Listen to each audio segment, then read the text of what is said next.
విడువని ఎడబాయని కృపతో నడిపించే దేవుడు తన జనులను విడువక తోడై ఉండి బలపరిచి ఆయన వారికి ముందుగా దహించు అగ్నిగా నడిచేటువంటి దేవుడు, ప్రభావము కలిగినటువంటి ప్రభువు తిరిగి మన జీవితాలలో మరొక దినాన్ని అనుగ్రహించి ఈ దినములో జీవము కలిగి ఉండటానికి జీవాన్ని ప్రసాదించినటువంటి ప్రభువుకి కృతజ్ఞతాస్తుతులు చెల్లిస్తూ ఉన్నాను. అలాగనే ప్రతిరోజు ఉదయకాలమందు కృపావాక్య ధ్యానంలో పాలుపంపులు కలిగి ఉండి దేవుని యొక్క కృపావాక్యాన్ని వింటూ బలపడుతూ మీకందరూ కూడా ప్రభు పేరట మీకు వందనములు, ప్రభు పేరట మీకు శుభములు తెలియజేస్తూ ఉన్నాను. ప్రియమైన దేవుని బిడ్డలారా, ఈ సమయాన్న ప్రభు మనకిచ్చినటువంటి కృపావాక్యమును చదువుకొని ప్రార్థనాపూర్వకంగా మనము ధ్యానం చేద్దాం. మరి ఈ సమయంలో ప్రభు మనకిచ్చినటువంటి వాక్యము ద్వితీయోపదేశ కాండము 31వ అధ్యాయము 8వ వచనములో ఉన్నటువంటి మాట నేను చదువుతున్నాను. మీకు ముందర నడుచువాడు యెహోవా, ఆయన నీకు తోడై ఉండును, ఆయన నిన్ను విడువడు, నిన్ను ఎడబాయడు. భయపడుకుము, విస్మయమందుకుమని ఇశ్రాయేలందరి ఎదుట అతనితో చెప్పాను. మా ప్రేమగల ప్రియ తండ్రి, ఈ సమయంలో దాసును మరుగుపరిచి మీరు మాత్రమే మాట్లాడమని యేసుక్రీస్తు నామములో అడిగి వేడుకుంటున్నాము తండ్రి, ఆమేన్.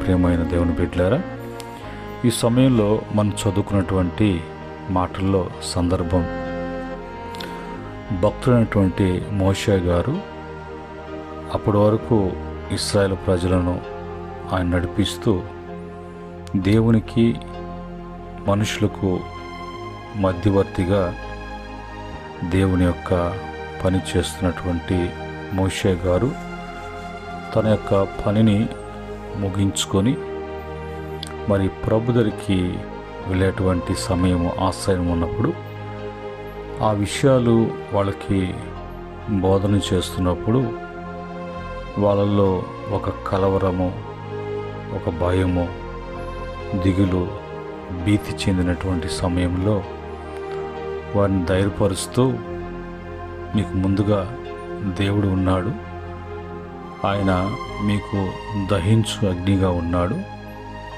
కనుక దేవుడు తోడు మీకున్నారు,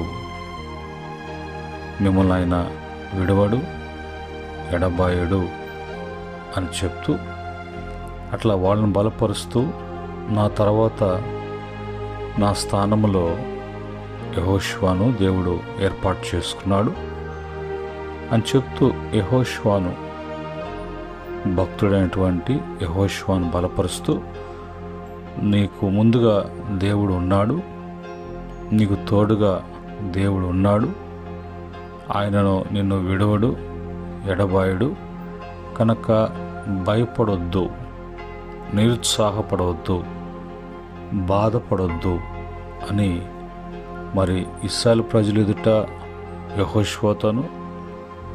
యెహోషువతో చెప్పేటప్పుడు ఇశ్రాయేలు ముందు యెహోషువతోను, ఇట్లాగా వారు ముందు ఈయనతోనూ ఈయన ముందు వాళ్ళతోనూ ఆ మాటలు చెప్పినటువంటి సందర్భం. కనుక ఈరోజు దేవుడు మనలను ఆయన ఎన్నడూ కూడా విడిచిపెట్టాడు, ఆయన మనల్ని ఎన్నడూ కూడా మరిచిపోడు అనే విషయాన్ని ఖచ్చితంగా మనం నమ్మాలి.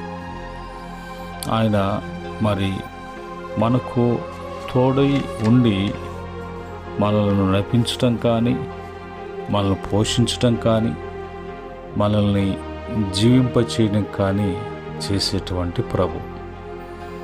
బైబిల్లో కొన్ని మాటలు మనం చూసినప్పుడు పరిశుద్ధ గ్రంథములో నుంచి కొన్ని వచనములు మనం పరిశీలించినప్పుడు ప్రభు అక్కడ మాట్లాడుతున్నటువంటి, ప్రభు అక్కడ వ్రాయించినటువంటి, ప్రభు చదివిస్తున్నట్టు మాటలు మనం చూసినప్పుడు కొంత మనకు ఆ నమ్మకము, ఆ ధైర్యము, అలాగ ప్రభుని మనం వెంబడించడానికి ఒక మనసు కలగటానికి ఆసక్తి అనేది మనలో పుట్టడం అనేది జరుగుతుంది.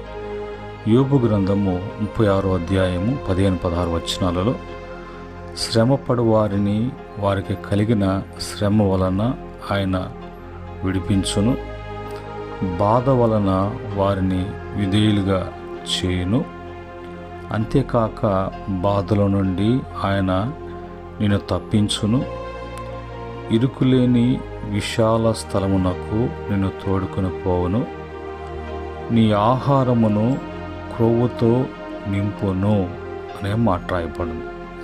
కనుక శ్రమ అనేది మనిషి జీవితంలో దేవుని యొద్దకు రావటానికి, దేవునికి లోబడి జీవించటానికి, నీ జీవితంలో దేవుడు ఎప్పుడు కూడా మరి ఒక మార్పు అనేది దినములు గడుస్తుండగా, సంవత్సరం గడుస్తుండగా ఆయన తన వాత్సల్యాన్ని బట్టి ఆయన నూతనపరుస్తూ నూతన కార్యాలు మన జీవితాల్లో జరిగిస్తున్నప్పుడు మనలో కూడా ప్రభు ఆ కార్యాలు తగ్గట్టుగా ఆయన చేస్తున్నటువంటి ప్రతి ఒక్క మేలును బట్టి మనలో కూడా ప్రభు మార్పు కోరుకుంటూ ఉంటారు. కనుక ఇందును బట్టి మనము మరి సరిచేయబడటానికి ప్రభు తోడ్పాటు అనేది కలిగి ఉండటానికి కొన్ని సందర్భాలలో ప్రభు కార్యాలు అలాగుంటాయి. 119వ కీర్తన 98వ చరణములో మరి 97 కూడా చదివినప్పుడు మనకు కొన్ని అర్థమవుతాయి. నీ ఆజ్ఞలు నిత్యము నాకు తోడుగా నున్నవి, నా శత్రువులను మించిన జ్ఞానము అవి నాకు కలుగు చేయుచున్నవి. దేవుడు మనకై ఇచ్చినటువంటి వాక్యము, దేవుడు వాక్యములు ఇస్తున్నటువంటి ఆజ్ఞలను బట్టి మనము వాటిని లోబడి అవి మన హృదయంలో ఉంచుకొని ధ్యానం చేస్తూ ఉన్నప్పుడు అవి ఆ మాటలు మనకు తోడుగా ఉండి నడిపించటానికి. అలాగనే మరి సామెతల గ్రంథము 3వ అధ్యాయం 32వ వచనములో కుటిలవర్తనుడు యెహోవాకు అసహ్యుడు, యథార్థవంతులకు ఆయన తోడుగా నుండును. ప్రభు యొక్క తోడు ఎవరుకుంటుంది? ప్రభు యొక్క తోడు ఎలాగుంటుంది? ప్రభు తోడై ఉండి నడిపించాలంటే మనలో ఉన్నటువంటి మరి మన ప్రవర్తన ఎలాగుండాలి? ఇవన్నీ కూడా వాక్యము మనకు బహు తేటగా మనకు తెలియపరుస్తున్నప్పుడు మనం సరిచేసుకొని సరిదిద్దుకొని వాక్యాన్ని పరిశీలనగా మనము మన హృదయాలకు తీసుకోవటానికి, అన్వయించటానికి ఆ మనసు కలిగి ఉన్నప్పుడు ఆయన నీకు ముందుగాను, నీకు తోడుగాను, నిన్ను మరవని దేవుడిగా, విడిచిపెట్టిన దేవుడిగా నీకు ఆయన సహాయము అందించబడుతూ ఉంటుంది. అలాగనే యెషయా గ్రంథము 49:10లో వారి యందు కరుణించువాడు వారిని తోడుకొని పోవచ్చు, నీటి బొగ్గల యొద్ద వారిని ఆకలైనను మరి దప్పి అయినను కలుగదు, ఎండమావులైనను ఎండైనను వారికి తగలదు. ప్రభు తోడు ఉంటే, ప్రభు తోడుగా ఉండి నడిపిస్తే అలాగా ఉంటుంది అన్నట్లుగా. ఆ తర్వాత ప్రభు చెప్పేటువంటి మాట ఏంటంటే ఆమోస్ గ్రంథము 5వ అధ్యాయం 14వ వచనములో మీరు బ్రతుకున్నట్లు కీడు విడిచి మేలు వెదకండి. అలాగూ చేసిన ఎడల మీరు అనుకున్న చొప్పున దేవుడును సైన్యములకు అధిపతియగు యెహోవా మీకు తోడుగా ఉండును. తోడు లేకపోయినా ప్రభు విడిచిపెట్టిన ఏ జీవి కూడా, ఏ మానవ కోటికి ఉన్నటువంటి ఎలాంటి వాళ్ళకి అర్హతలు కలిగి ఉన్నా, ఎలాంటి స్థితిగతులు కలిగి ఉన్నా, తోడు అనేది లేకపోతే, దేవుని తోడు అనేది లేకపోతే, దేవుడు విడువక మరి ఉంటే వారి యొక్క మేలు, దేవుడు విడిచిపెట్టాడు అంటే దేవుని తోడు అతనికి లేదు అన్నప్పుడు వెంటనే సాతానుడు వాడి యొక్క ప్రభావంతో, వాడి యొక్క కార్యాలతో మరి అల్లరి చిల్లరగా మరి మానవ జీవితాల్ని నాశనం చేస్తాడు. కనుక మనము ఎప్పుడు కూడా మేలు అనేది వెతకాలి. దేవుని యొక్క మరి ఎదుట యథార్థవంతులుగా ఉండాలి. దేవుని ఆజ్ఞ ఎప్పుడు మర్చిపోకూడదు. మనము దేవునికి విధేయులై ఉండాలి. ఇవన్నీ కూడా వాక్యము మనకు మరి నేర్పిస్తున్నట్లుగా, వాక్యము చేత ప్రభు మనల్ని సరిచేస్తున్నట్లుగా ఆ అవకాశాన్ని మనం వదులుకోకుండా జాగ్రత్త కలిగి ఉండాలి. ఇంకొక మాట బైబిల్లో భక్తుడు 42వ కీర్తన 8వ చరణం 1-7 వరకు చూసినప్పుడు, దుప్పి నీటి వాగుల కొరకు ఆశపడినట్లు ప్రభా నీ కొరకు నా ప్రాణము అని అంటాడు. 8వ చరణకు వచ్చినప్పుడు, ఆయనను పగటి వేళ యెహోవా తన కృప కలుగును ఆజ్ఞాపించును, రాత్రి వేళ ఆయన గూర్చినటువంటి కీర్తనయు నా జీవదాత అయిన దేవుని గూర్చినటువంటి ప్రార్థన నాకు తోడుగా ఉండును. చూడండి, ప్రార్థన ఉంది, ప్రవర్తన ఉంది, వాక్యము ఉంది, తర్వాత తీసుకోవాల్సిన నిర్ణయాలు ఉన్నాయి. మనం ఎలాగా ఉండాలో అనేది వాక్యం మనకు నేర్పిస్తూ ఉన్నప్పుడు, బోధిస్తూ ఉన్నప్పుడు మనము పెడచెవున పెట్టకుండా వాక్యాన్ని కేవలము వింటున్నట్లుగా వింటూ వాక్యాన్ని అనుసరించకపోయినా మరి ప్రభు తోడు ఉండదు. ప్రభు మరి ఆయన మరి మరిచేటువంటి వాడుగా, విడిచిపెట్టే దేవుడిగా మరి ఉంటుంది. కనుక ఈ యొక్క బైబిల్లో ఒక 14 సందర్భాలలో దేవుడు ఎవరెవరికి తోడుగా ఉన్నాడు, దేవుడు వారికి తోడుగా ఉండటానికి గల కారణములు, దేవుడు వారికి తోడుగా ఉన్నప్పుడు జరిగినటువంటి కార్యాలు చూసినప్పుడు, మొదటగా భక్తుడైనటువంటి దైవ సేవకులైనటువంటి సమూయేలు.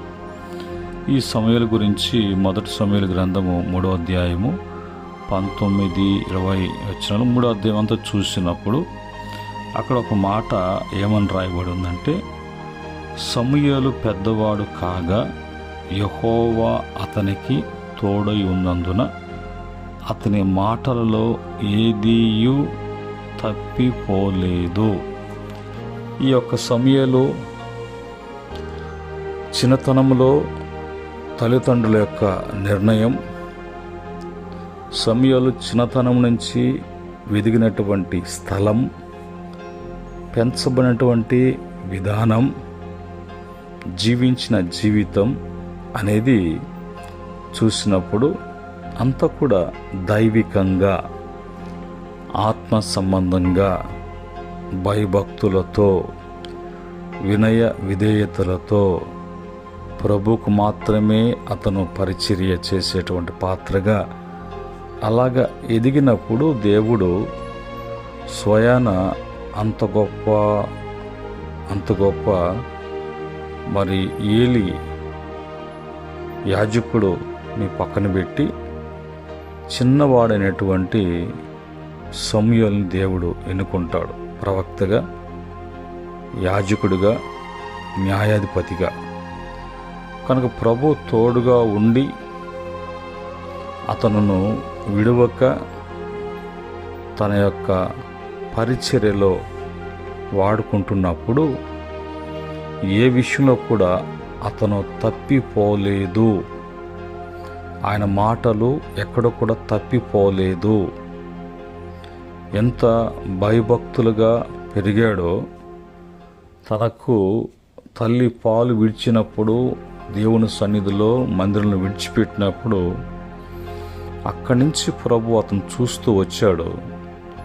ఆ చిన్నతనంలోనే ఒక దినాన ప్రభువే స్వయంగా సమూయేలుతో మాట్లాడి, సమూయేలుకు దేవుడు తోడుగా ఉన్నాడని, నిన్ను విడిచిపెట్టక నేను నిన్ను నా యొక్క పాత్రగా వాడుకుంటానని ప్రభు ఆయనకు సెలవు ఇచ్చి, ఆ తర్వాత గొప్ప ప్రవక్తగా, గొప్ప యాజకుడిగా, న్యాయాధిపతిగా ప్రభు వాడుకున్నాడు. అలాగే బైబిల్లో తీసుకున్నప్పుడు మోషే గారిని గురించి ఎత్తుకున్నప్పుడు, యేసేపుని గురించి తీసుకున్నప్పుడు, భక్తుల్లో అనేక మంది వారి యొక్క ప్రవర్తన విధానాన్ని బట్టి వాళ్ళలో మార్పులు చేర్పులు చూసినప్పుడు నిజంగా ప్రభు